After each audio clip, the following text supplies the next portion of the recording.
Class 10th का physics का आज तीसरा क्लास है। तो तीसरे क्लास में जितना भी हम लोगों के पास चैप्टर 1 का जो फिजिक्स है वो जितना भी बाकी है हम लोग प्रयास करेंगे कि एकदम अंतिम तक आपको पहुंच जाए। तो कल जो हम लोग पढ़े थे वो कल क्या पढ़े थे, थोड़ा सा हम लोग प्रतिबिंब के बारे में पढ़े थे और आपको प्रतिबिंब का क्या पढ़े थे, प्रकार पढ़े थे। प्रतिबिंब क्या होता है जो थोड़ा सा कल पढ़े थे उसके बारे में थोड़ा सा चर्चा कर लेते हैं।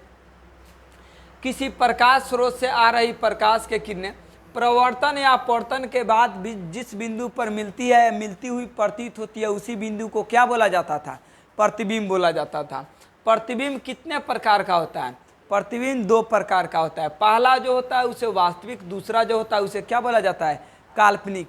वास्तविक प्रतिबिंब उस प्रतिबिंब को बोला जाता है जो वास्तविक कटान से बनता है, इसे पर्दे पर प्राप्त किया जाता है कि नहीं किया जाता है, किया जाता है। काल्पनिक प्रतिबिंब उस प्रतिबिंब को बोला जाता है जो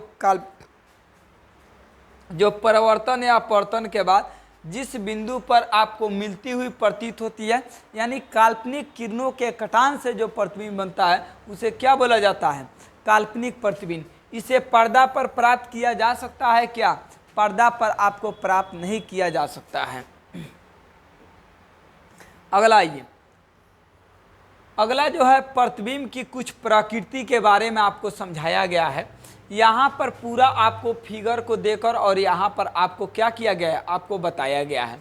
उसको सबसे पहले समझने के लिए हम लोग क्या करते हैं ना कि प्रकृति पर ध्यान देते हैं कि जो आपको किसी भी आपको कोई भी मतलब हम लोग क्या है प्रतिबिंब जब बनाते हैं तो उसका प्रकृति क्या होता है। तो देखिए, जब अगर काल्पनिक प्रतिबिंब होगा तो सीधा बनेगा कि उल्टा बनेगा, सीधा बनेगा। जितनी दूरी पर वस्तु होगा प्रतिबिंब भी दर्पण के आपको पीछे उतनी ही दूरी पर बनेगा कि नहीं बनेगा। तो दर्पण के जितना आगे रहेगा प्रतिबिंब भी दर्पण के उतना क्या बनेगा, आपको पीछे बनेगा। वस्तु का आकार और प्रतिबिंब का आकार जो होगा क्या होगा, समान होगा। आप पार्श्विक रूप से क्या होगा, आपको प्रतिबिंब बनेगा, पार्श्विक उल्टा प्रतिबिंब बनेगा। अगर सीधा रखिएगा तो उल्टा, उल्टा रखिएगा तो क्या बनेगा, सीधा बनेगा। उसे पार्श्विक प्रतिबिंब बोला जाता है। जैसे यहाँ पर मान लीजिए कि एक प्रकार से हम लोग क्या कर रहे हैं, एक प्रकार से यहाँ पर हम लोग फिगर बनाए हैं, या इस फिगर को छोड़िए, आपको आसान भाषा में हम एक फिगर को बता रहे हैं। जैसे मान लीजिए यहाँ पर एक आपको क्या है कि दर्पण है, ठीक है, और इस दर्पण के जो है सामने एक प्रतिबिंब, ये तो ऐसे समतल दर्पण है लेकिन फिर भी हम बता रहे हैं, दर्पण के सामने एक छोटा सा प्रतिबिंब। अब यहाँ से ये जितना दूर पर ही रखे है ना, उतना ही दूरी पर इसके पीछे भी क्या बनेगा, एक प्रतिबिंब बनेगा। आज जितना बड़ा ए है उतना ही बड़ा क्या बनेगा, ए बनेगा।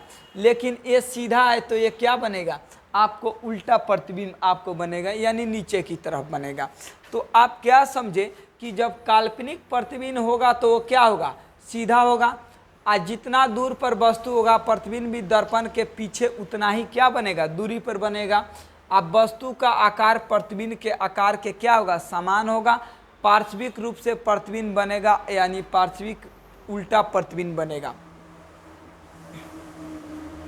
अगला जो आपको दिया है प्रतिबिंब का क्या बताया है, प्रकार में जो आपको होता है अंतर, उसी अंतर को, यानी वास्तविक प्रतिबिंब और काल्पनिक प्रतिबिंब में क्या अंतर है। देखिए, ये बहुत आपको जरूरियात सवाल है, वास्तविक और काल्पनिक प्रतिबिंब। जैसे मान लीजिए कि इधर में आपको वास्तविक प्रतिबिंब दिया गया है और इधर में कौन प्रतिबिंब दिया गया है, काल्पनिक प्रतिबिंब।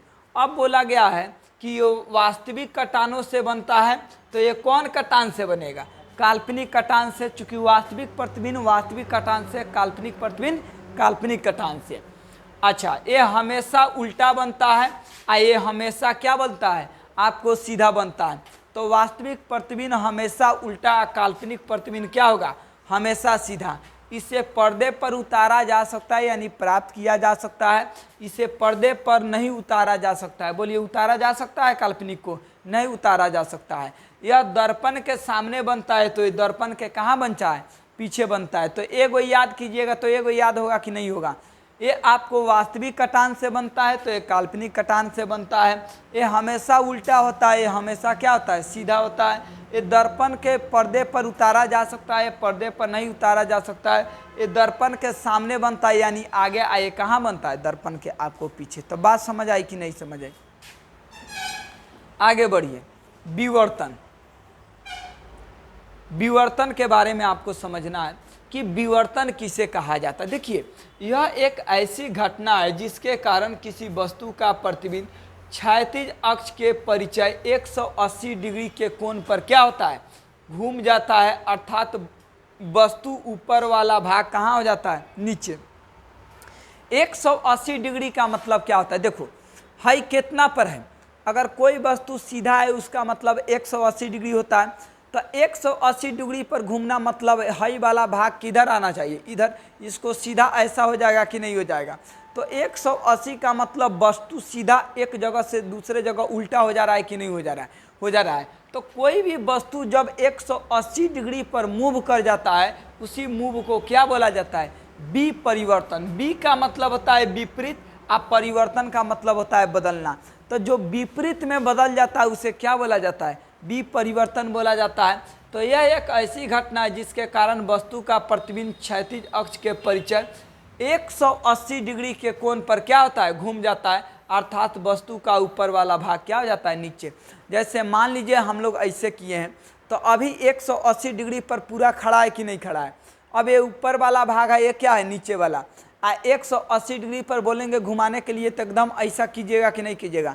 अब ये नीचे वाला भाग हो गया, ये कहाँ हो गया, ऊपर वाला भाग हो गया। तो 180 पर बदलना क्या कहलाता है, विपरिवर्तन आपको कहलाता है।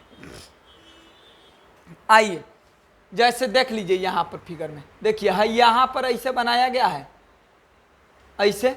तो देखिए ये थोड़ा सा ऐसे बन गया है, ठीक उसके उल्टा। और यहाँ पर देखिए, सॉरी, ये यहाँ ऐसे है, तो ये क्या है, यहाँ ऐसे। ठीक इधर है तो ठीक इधर है कि नहीं है। हाँ, ऐसे आपको जब बदलेगा पूरा तरीका से, तब जो होगा उसे क्या बोला जाएगा आपको। ये तो पार्श्व विस्थापन वाला है, और ये तो विस्थापन वाला है, विपरिवर्तन वाला।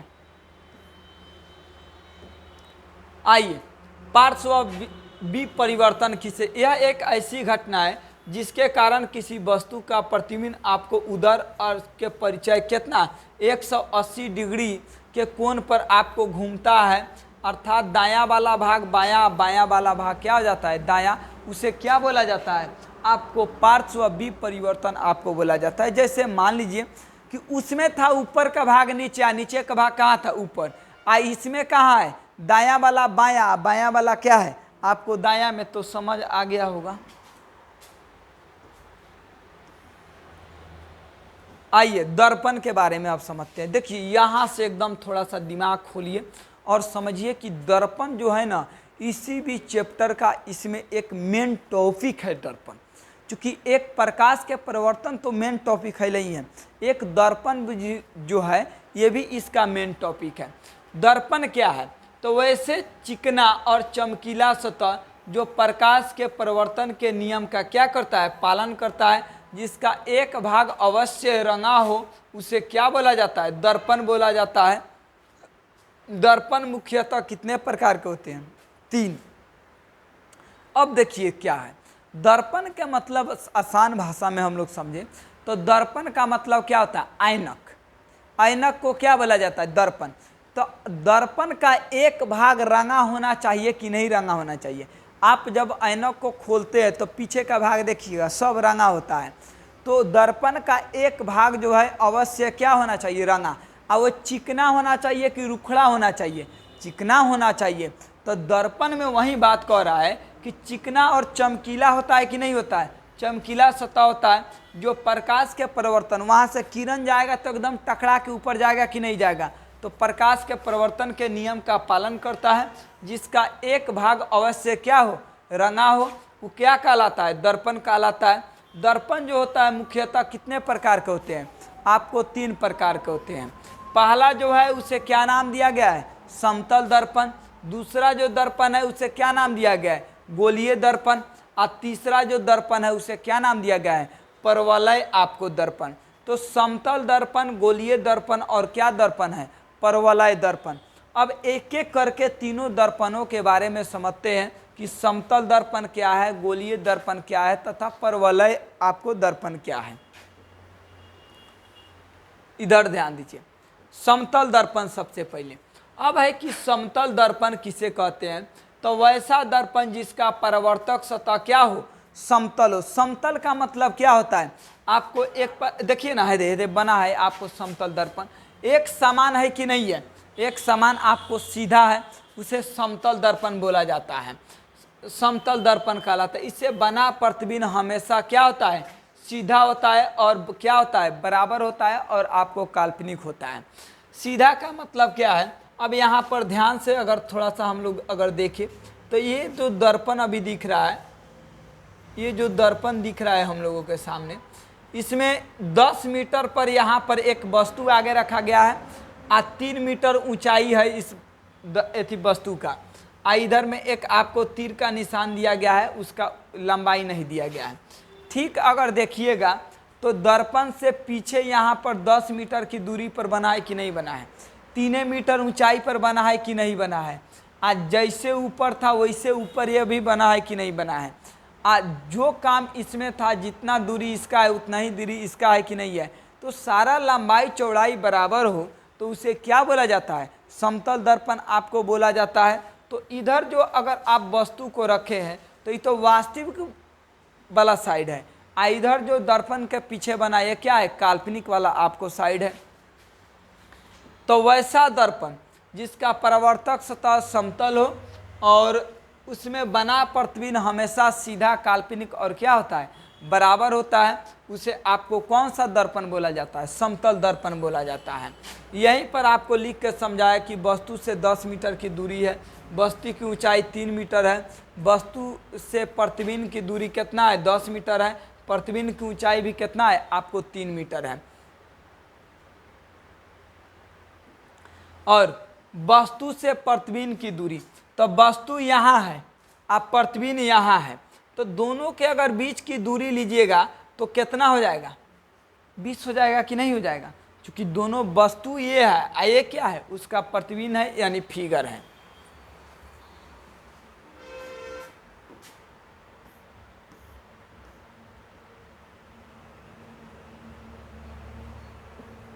चलिए, एक इस पर क्या दिया हुआ है, क्वेश्चन दिया हुआ है कि समतल दर्पण के सामने 15 सेंटीमीटर की दूरी पर 5 फीट का आपको एक आदमी खड़ा है, तो बताएं कि प्रतिबिंब की ऊंचाई क्या होगा, आदमी की प्रतिबिंब से दूरी क्या होगा तथा दर्पण से आपको क्या होगा कि दूरी क्या होगा।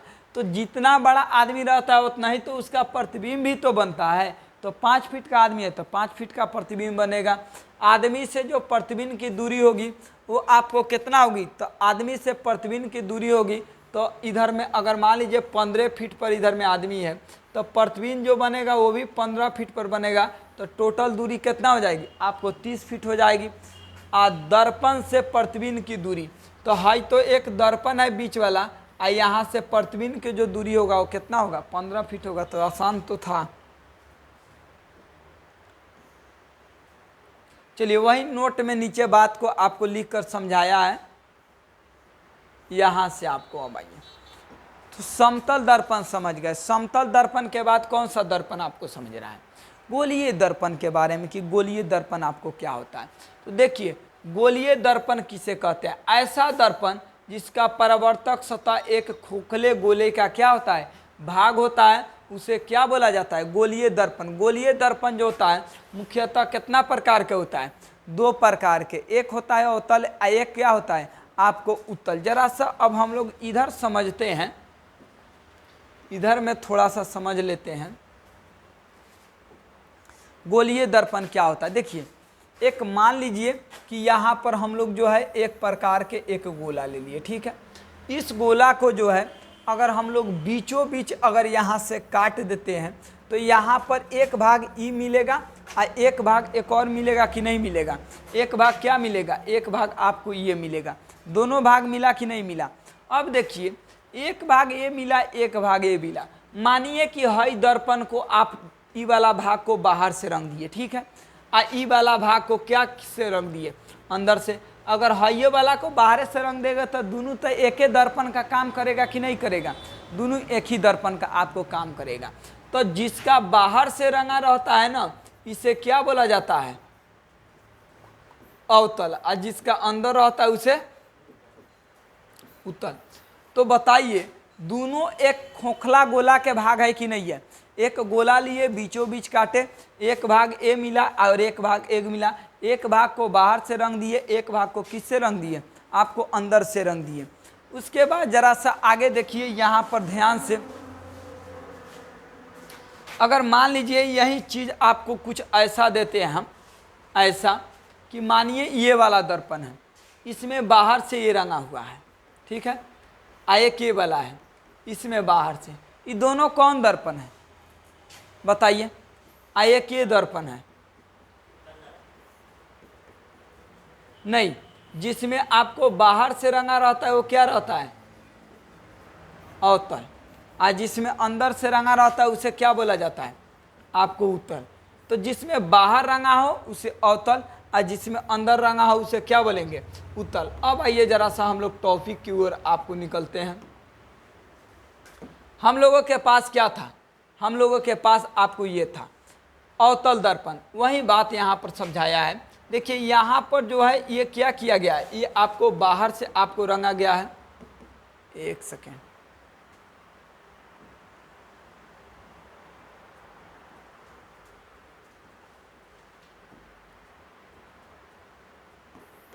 ये वाला बाहर से यहाँ पर रंगा गया है तो इसे अवतल बोला गया है। आई अंदर से रंगा गया है तो इसे क्या बोला गया है? उत्तल। आई से बोल दिया गया अवतल। समझ गए? अब आइए अवतल दर्पण। तो वैसे दर्पण जिसका परावर्तक सतह क्या हो? धसा हो। परावर्तक सतह उसे बोला जाता है जिस साइड नहीं रंगा होता है, उस जगह को क्या बोला जाता है? परावर्तक। तो इसका रंगा हुआ भाग तो बाहर वाला है, अंदर वाला तो रंगा हुआ भाग नहीं है। तो रंगा हुआ, बिना रंगा हुआ जो भाग है वो धसल है कि नहीं है अंदर की तरफ? तो धसा हो उसे अवतल दर्पण। अवतल दर्पण को क्या बोला जाता है? अभिसारी दर्पण भी बोला जाता है। तो इसको थोड़ा सा याद रखिएगा कि अभिसारी काहे बोला जाता है, अगवा समझते हैं। अच्छा, उत्तल दर्पण में वैसा दर्पण जिसका परावर्तक सतह क्या हो? उभरा हुआ हो। तो सुनिए, ये जो है ये आपको अवतल दर्पण है, तो इसका परावर्तक सतह धसा हुआ है। अच्छा, ये जो है ये क्या है? आपको उत्तल दर्पण है तो इसका परावर्तक सतह उभरा हुआ है, मतलब क्या है? उठा हुआ है। तो यही बातें आपको क्या करना था? आपको समझना था।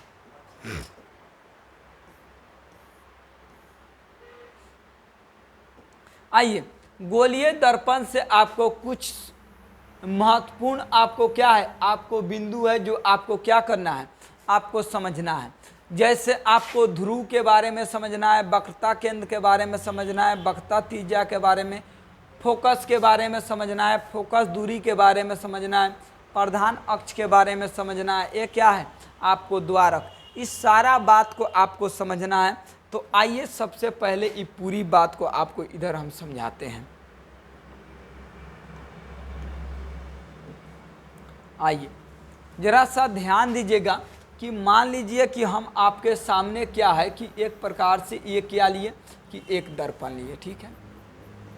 ये जो अभी दर्पण लिए ये कौन सा दर्पण है बताइए? अवतल दर्पण है। अब यहाँ पर एक इसका क्या खींचे? एक रेखा। इसी रेखा को क्या बोला जाता है? प्रधान अक्ष बोला जाता है, या तो मुख्य अक्ष बोला जाता है, ठीक है। अच्छा, यहाँ पर जो बिंदु रहता है इस बिंदु को पोल बोला जाता है, हिंदी में क्या बोला जाता है? ध्रुव बोला जाता है। बात समझे कि नहीं समझे? अच्छा, यहाँ पर कहीं ना कहीं इसका केंद्र होगा, तो केंद्र और पोल के बीच जो होता है वो क्या होता है? फोकस होता है। तो सी का मतलब सेंटर, मतलब क्या है? केंद्र। अच्छा, एफ का मतलब क्या है? सॉरी, फोकस ना है, एफ का मतलब फोकस है। अच्छा, अब देखिए यहाँ P और F के बीच के जो दूरी होता है ना, उसे F बराबर R/2 एक फार्मूला पढ़े होंगे। F बराबर क्या होता है? r बाई आपको 2। तो यहाँ से यहाँ तक के बीच की दूरी जो होता है ना, इसे छोटा f से डिनोट किया जाता है, यहाँ से लेके यहाँ तक के बीच की दूरी। यहाँ से लेके IC के बीच की जो दूरी होता है, इसे आपको किससे डिनोट किया जाता है, बड़े R से डिनोट किया जाता है। तो इसी बात को थोड़ा सा आपको समझना है। तो सुनिए, यहाँ पर जो रहता है बिंदु, उसे क्या बोला जाता है, ध्रुव। यहाँ पर एक सीधा रेखा रहता है, उसे क्या बोला जाता है, प्रधान अक्ष या मुख्य अक्ष बोला जाता है। यहाँ पर आपको C और ध्रुव के बीच में जो रहता है, उसे क्या बोला जाता है, फोकस। और यहाँ जो आपको फोकस से थोड़े दूरी पर होता है, उसे क्या बोला जाता है, आपको केंद्र, या गोलीय दर्पण के केंद्र को भी क्या बोला जाता है, वक्ता केंद्र बोला जाता है। अब यहाँ पर थोड़ा सा समझना है कि F और आपको ध्रुव के बीच के दूरी को बोला जाता है फोकस दूरी, और यहाँ C और आपको पोल के बीच के दूरी को बोला जाता है वक्ता, आपको त्रिज्या बोला जाता है। अब आइए,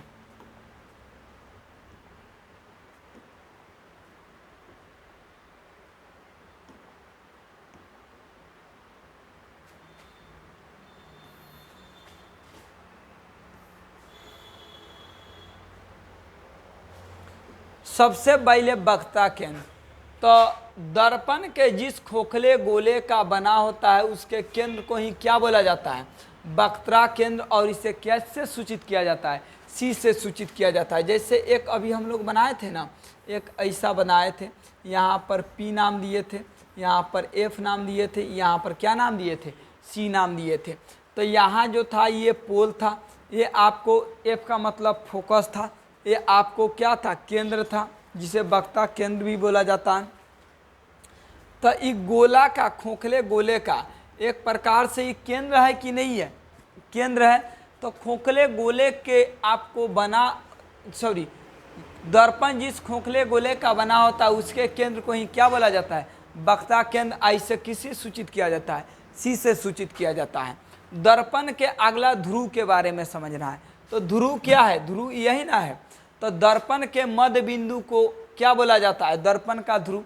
अब बोलिए, दर्पण यहाँ से यहाँ तक है, इसके बीचे में ना है, दर्पण के बीचे में ना पड़ रहा है जी P। तो दर्पण के मध्य बिंदु को क्या बोला जाता है, ध्रुव यानी P बोला जाता है। उसके बाद प्रधान अक्ष। तो गोलीय दर्पण के वक्ता केंद्र और ध्रुव से होकर जाने वाली रेखा को क्या बोला जाता है, प्रधान अक्ष बोला जाता है। तो यहाँ वक्ता केंद्र और ध्रुव के से ये रेखा जा रहा है कि नहीं जा रहा है, जा रहा है। तो इसी को तो आपको प्रधान अक्ष बोला जाता है, या तो मुख्य अक्ष बोला जाता है। आइए, दर्पण का द्वारक किसे कहा जाता है। तो सुनिए, दर्पण की चौड़ाई को ही दर्पण का क्या बोला जाता है, द्वारक बोला जाता है। जैसे मान लीजिए ये पूरा हम लोगों के पास, या इसे छोड़िए, यहाँ से थोड़ा सा आप देखिए, जैसे ये दर्पण है, तो यहाँ से पूरा जो दूरी होगा ना, इसी को क्या बोला जाता है, आपको दर्पण का क्या बोला जाता है, चौड़ाई थी, दर्पण के चौड़ाई को ही दर्पण का क्या बोला जाता है, द्वारक आपको बोला जाता है।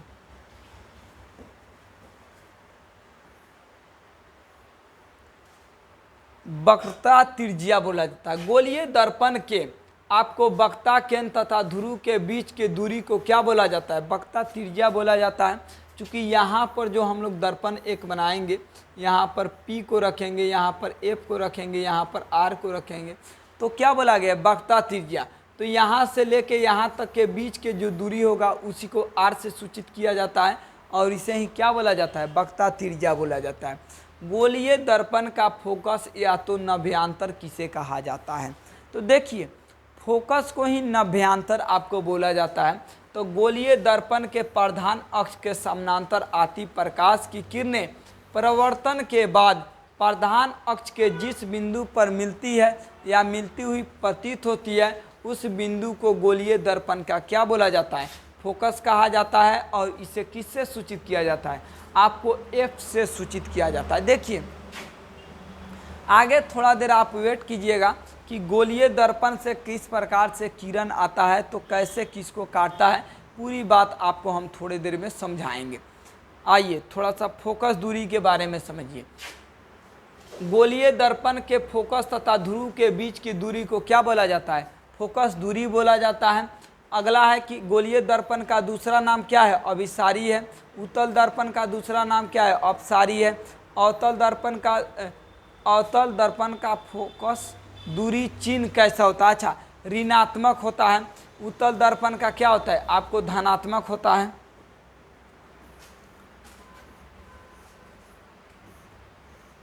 गोलीय दर्पण के चिन्ह का निर्धारण कहाँ से होता है? तो ध्रुव से होता है। थोड़ा देर पहले, थोड़ा देर बाद आपको समझाते हैं इस बात को,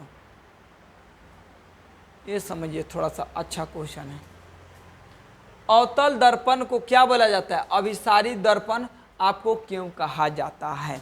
देखिए, अभिसारी का मतलब होता है कि बहुत सारे किरणें जब टकरा के एक ही जगह आके मिल जाए, उसी जगह को क्या बोला जाता है? आपको अभिसारी बोला जाता है। अवतल दर्पण के प्रधान अक्ष के समानांतर आती प्रकाश की किरणें परावर्तन के बाद एक बिंदु पर आपको जमा हो जाती है, इसीलिए अवतल दर्पण को क्या बोला जाता है? अभिसारी आपको दर्पण बोला जाता है। देखिएगा ध्यान से, ये जो है ये आपको क्या है? ये आपको एक प्रकार के अवतल दर्पण है। अब इस अवतल दर्पण पर जितना भी किरण है सारा आके टकराने के बाद देखिए, यहाँ से ये भी गया, यहीं से निकल गया, यहाँ से ये भी गया, आपको यहीं से निकल गया, यहाँ से ये भी गया, ये भी यहीं से निकल गया। जितना भी किरण जाएगा वो सब एक ही जगह से। फिगर जो है आपको थोड़ा सा गंदा दिख रहा है, ऐसे थोड़ा सा आप फिगर को हम आपको जूम करके दिखा दे रहे हैं।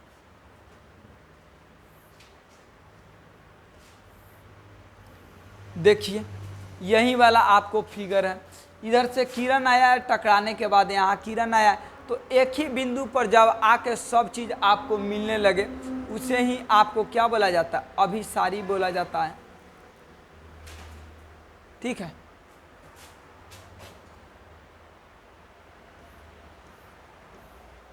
आइए, उत्तल दर्पण को अपसारी दर्पण क्यों कहा जाता है? तो उत्तल दर्पण के प्रधान अक्ष के समानांतर आती प्रकाश की किरणें परावर्तन के बाद एक बिंदु से फैलती हुई प्रतीत होती है, उसे उत्तल दर्पण को क्या बोला जाता है? अपसारी आपको दर्पण बोला जाता है। तो थोड़ा सा देसी भाषा में आवा जाए और हम लोग इधर समझा जाए। देखिए,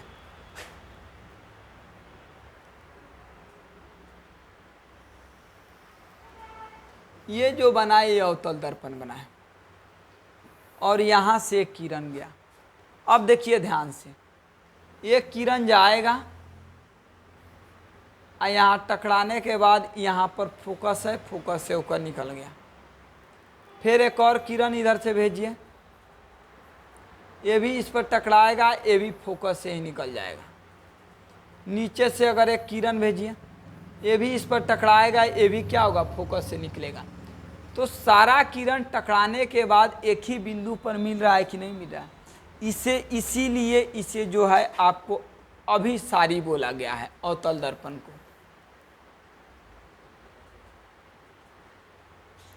थोड़ा सा आइए इसे,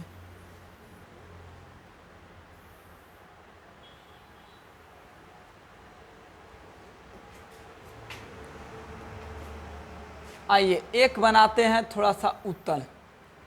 तो उत्तल में जो है उत्तल अंदर से होना चाहिए। अब इसका ऐसे, अब देखिए, प्रकाश की किरण अगर यहाँ से जाती है तो ये टकराने के बाद इधर भाग जाती है। अब देखिए, प्रकाश की किरण यहाँ से गई तो ये भी टकराने के बाद जो है ना अलग अलग दिशाओं में। अब एक और नीचे से आइए, ये भी आपको इधर भाग जाएगी। अब इधर से प्रकाश की किरण आई, ये भी टकराने के बाद इधर, तो ये मिलेगा कि फैलेगा? फैलेगा। तो जो एक जगह आके मिलता है उसे अभिसारी बोला जाता है, और जो एक जगह से आपको फैलता है उसे क्या बोला जाता है? अपसारी बोला जाता है। वही तो बात इसमें आपको समझा रखा है, वही तो बात इसमें समझाया है।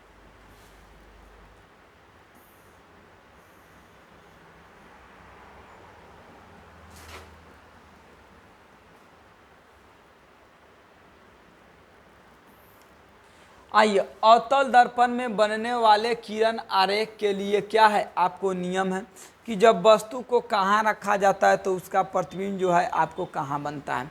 इसमें कितना नियम को आपको दे रखा है? 4 ही नियम को दिया है। ऐसे लगभग 6 नियम आपको पढ़ना था। एक काम करते हैं, इस सारा नियम को जो है ना थोड़ा देर हम बाद आपको 6 नियम को पढ़ाते हैं। थोड़ा सा ई वाला क्वेश्चन को जो है थोड़ा सा अभी हम नहीं करवाते हैं, थोड़ी देर बाद करवाते हैं लास्ट में। 6 गो नियम है, इसमें कम दिया है। अंतर तो समझ सकते हैं। अवतल दर्पण और उत्तल दर्पण में क्या है आपको अंतर है। देखिए जब भी अंतर लिखे ना तो अपने कॉपी को 2 भाग में करके ऐसा ही अंतर को लिखा जाता है। पहला अंतर है कि वैसा दर्पण जिसका परावर्तक सतह धंसाव उसे क्या बोला जाता है, अवतल दर्पण बोला जाता है। जैसे क्या है, यही वाला अवतल दर्पण है, तो ये वाला आपको अवतल दर्पण है, और ये वाला क्या है, उत्तल दर्पण है। तो इसका परावर्तक सतह उभरा हुआ है जिस पर किरण जाके टकराता है।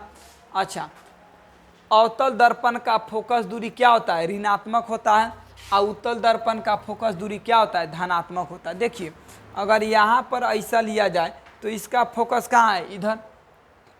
यहाँ पर ऐसा लिया जाए तो इसका फोकस कहाँ है, आगे। तो जो दाहिने तरफ होता है प्लस, जो बाएं तरफ होता है वो आपको माइनस होता है, वही वाला बात इसमें है। अगला है अवतल दर्पण में बड़ा छोटा दोनों प्रतिबिंब बनता है, उत्तल दर्पण में हमेशा क्या बनता है, छोटा बनता है।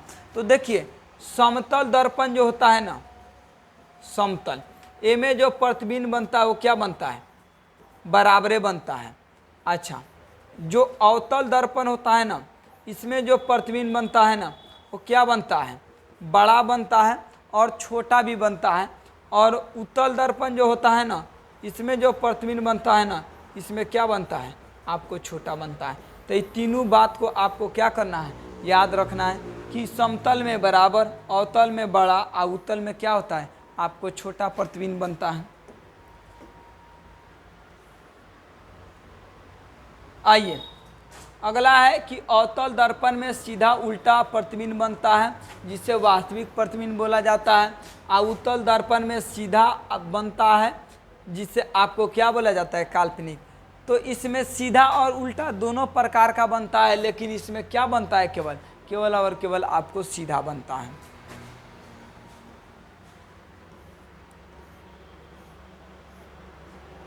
देखिए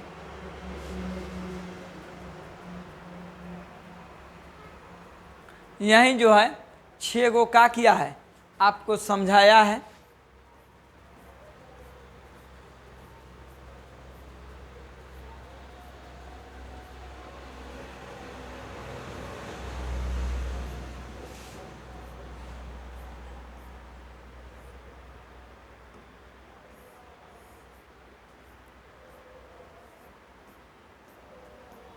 तो आज के लिए थोड़ा सा इतना ही रहने देते हैं, कल फिर मिलते हैं। और कल जो है आपको जो फिजिक्स है ये पूरा का पूरा आपको पहला चैप्टर समाप्त हो जाएगा। तो जिनको भी नोट्स लेना है वो अपना नोट्स ले सकते हैं, और इस नंबर पर आप मैसेज कीजिएगा 86,518, आपको 84,623, इस नंबर पर मैसेज कीजिएगा, आपको नोट्स मिल जाएगा। आज के लिए बस इतना ही रहने दीजिए।